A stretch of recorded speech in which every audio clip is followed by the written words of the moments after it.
Africa da laiba country se maro ena Congo hai Democratic Republic of Congo hai riba country se sigi country sida yamna sathi ba mayam ni yamna kinaraba koi Ebola virus hari do adugi do hoji sandora kanda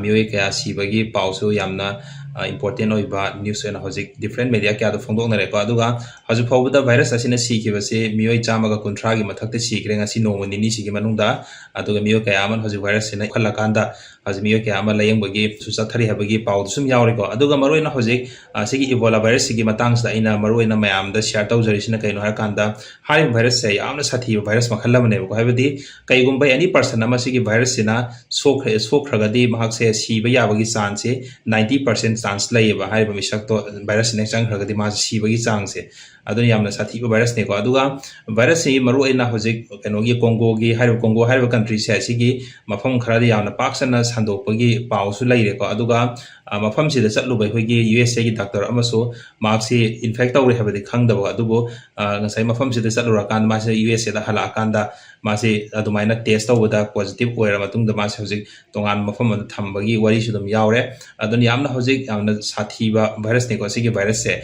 aduga masi ngasi sandoiba Congo da sandoi se sigi virus se handak sandoi sin ahan natte first ta mase khoina khangjin yabada matau karamna sandokhi aduga karam matam dagi virus se sandokpa horakhe base miyoi bana thengdara ko se adi matang da khitang khangina seba ahan bada sigi virus se mayamna thengdara ki basahi 1976 ta thengdara khiyeba ado thengdara ki mafam se Congo hari bangasi spread tawri mafam se sigi country simakta da kogi Ebola turel enama leyeba ko Ebola River haiba ma leyeba hari Ebola River do adugi manakta leyba khun khara da 1976 ta adumaina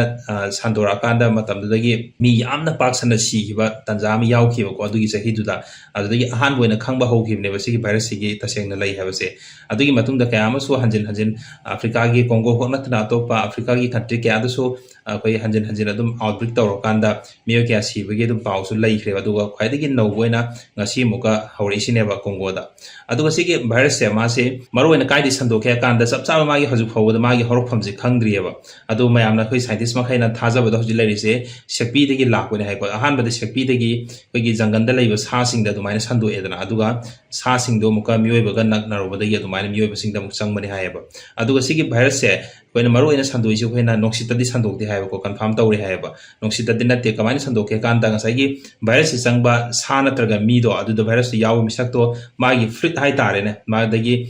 obada kagi vomit tawdi yorokpa adu gumba themo badagi changkhiba ma sandokhiba ma dagi tin da kai da adu ga dagi koigi blood ta su sandoeba aduna yam sandokpa si yam laina sandokpa noksita chatraga su ngasai gi any body gi fluid ama dagi sandokko itari yam lui dana koi di body fluid dum isaji humang su khaiju thu idana tra adugi mayam do dumaina body fluid gi sandokpa ni yam thuna ma si koi gi spread taw hai tare ko mai thangna hom sing chida hojik koi gi world health organization na phongdok gi matung ina so koi gi prithvi da laiba health care maming dera miyo kya ama hojik Congo sida hojik thajil laga dumaina sandoi posit thingnabagi keno du su thabak tu jam kana chathari habagi pau su dum media sing da dumaina phongdok na re ko amna sathiyo virus ne aduga ma se maroina mai symptom se virus gi maroina symptom si virus sina change aduga masi Ebola se nare habagi symptom si kamaina khanga da ga kanda any misak ama da sigi virus hek chang khra matung da numit nini gumba lai rakanda magi symptom si utpa howi hayaba ko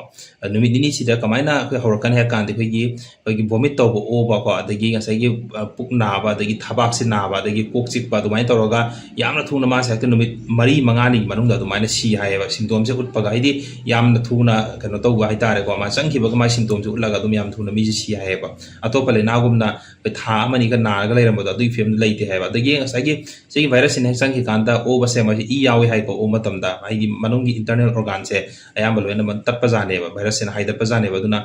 dumaina o matam da so i yaw kana dumaina yam sati no o bai tare dumaina toro mi si hai adu haju phabu ge na mi ke ama si re ko ge layeng ngam dre adu haju phabu da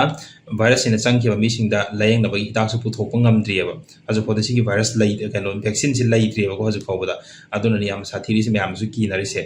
health ꯑꯣꯊꯣꯔꯤꯇꯤꯁꯤꯡꯅ ꯄ꯭ꯔꯤꯊꯤꯕꯤꯗ ꯂꯩꯕ country ꯀꯌꯥꯗ ꯂꯩꯕ health ꯑꯣꯊꯣꯔꯤꯇꯤꯁꯤꯡꯅ ꯍꯥꯏꯕꯒꯤ ꯃꯇꯨꯡ ꯏꯟꯅꯗꯤ ꯚꯥꯏꯔꯁꯁꯦ ꯍꯧꯖꯤꯛ ꯑꯐ꯭ꯔꯤꯀꯥꯗ ꯁꯟꯗꯣꯛꯑꯒꯁꯨ ꯃꯁꯤ ꯑꯇꯣꯞꯄ ꯀꯟꯇ꯭ꯔꯤꯁꯤꯡꯗ ꯑꯇꯣꯞꯄ ꯀꯟꯇꯤꯅꯦꯟꯁꯤꯡꯗ ꯁꯟꯗꯣꯛꯄꯒꯤ ꯄꯣꯖꯤꯕꯤꯂꯤꯇꯤꯗꯤ ꯌꯥꯝ ꯅꯦꯝꯃꯤ ꯍꯥꯏꯀꯣ ꯍꯥꯏꯗꯤ ꯍꯧꯖꯤꯛ ꯑꯌꯥꯝꯕ ꯊꯣꯛꯍꯟꯗ꯭ꯔꯦꯕ ꯑꯐ꯭ꯔꯤꯀꯥꯒꯤ ꯍꯥꯏꯔꯤꯕ ꯀꯣꯡꯒꯣꯁꯤꯗꯒꯤ ꯃꯤꯁꯤꯡ ꯊꯣꯛꯍꯟꯗ꯭ꯔꯦ ꯑꯗꯨꯒ ꯑꯇꯣꯞꯄ ꯃꯄꯥꯟꯗꯒꯤ ꯆꯪꯍꯟꯗ꯭ꯔꯦ ꯃꯣꯏ ꯄꯨꯔꯥ ꯀꯟꯇꯦꯟ ꯇꯧꯔꯒ ꯊꯝꯈ꯭ꯔꯦꯕ ꯃꯅꯨꯡꯗ ꯑꯗꯨꯅ ꯑꯇꯣꯞꯄ ꯂꯝꯁꯤꯡꯗ ꯁꯟꯗꯣꯛꯄꯒꯤ ꯆꯥꯟꯁꯇꯤ ꯌꯥꯝꯅ ꯅꯦꯝꯃꯤ ꯍꯥꯏꯀꯣ ꯑꯗꯨꯅ ꯑꯇꯣꯞꯄ ꯈꯤꯇꯪ ꯁꯟꯗꯣꯔꯛꯄꯗꯤ ꯊꯪꯅꯕ ꯀꯟꯇ꯭ꯔꯤꯁꯤꯡꯗ ꯑꯗꯨꯕꯨ ꯑꯇꯣꯞꯄ ꯀꯟꯇꯤꯅꯦꯟꯁꯤꯡ ꯑꯩꯈꯣꯏꯒꯤ ꯑꯦꯁꯤꯌꯥꯗ ꯅꯠꯇ꯭ꯔꯒ ꯑꯃꯦꯔꯤꯀꯥ ꯌꯨꯔꯣꯞ ꯑꯁꯣꯝꯗ ꯁꯟꯗꯣꯛꯄꯒꯤ ꯆꯥꯡꯗꯤ ꯌꯥꯝ ꯅꯦꯝꯃꯤ ꯍꯥꯏꯀꯣ ꯍꯧꯖꯤꯛ ꯐꯥꯎꯕꯒꯤꯗꯤ ꯑꯗꯣ ꯌꯦꯡꯁꯦ ꯑꯗꯨꯝ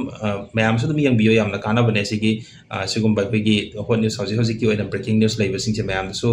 ꯁꯤꯌꯔ ꯇꯧꯕ ꯑꯣꯏꯅ ꯑꯩꯈꯣꯏ ꯅꯣꯂꯦꯖꯁꯤ ꯁꯤꯌꯔ ꯇꯧꯕ ꯑꯣꯏꯅ ꯚꯤꯗꯤꯑꯣꯁꯤ ꯁꯤꯌꯔ ꯇꯧꯖꯔꯛꯄꯅꯤ ꯑꯗꯨꯗꯤ ꯅꯦꯛꯁꯀꯤ ꯚꯤꯗꯤꯑꯣꯗ ꯑꯃꯨꯛ ꯃꯌꯥꯝꯗ ꯏꯝꯄꯣꯔꯇꯦꯟ ꯑꯣꯏꯕ ꯅꯣꯂꯦꯖ ꯑꯣꯏꯒꯗꯕ ꯚꯤꯗꯤꯑꯣ ꯀꯌꯥꯁꯨ ꯑꯩ ꯃꯌꯥꯝꯗ ꯁꯤꯌꯔ ꯇꯧꯖꯔꯛꯀꯦ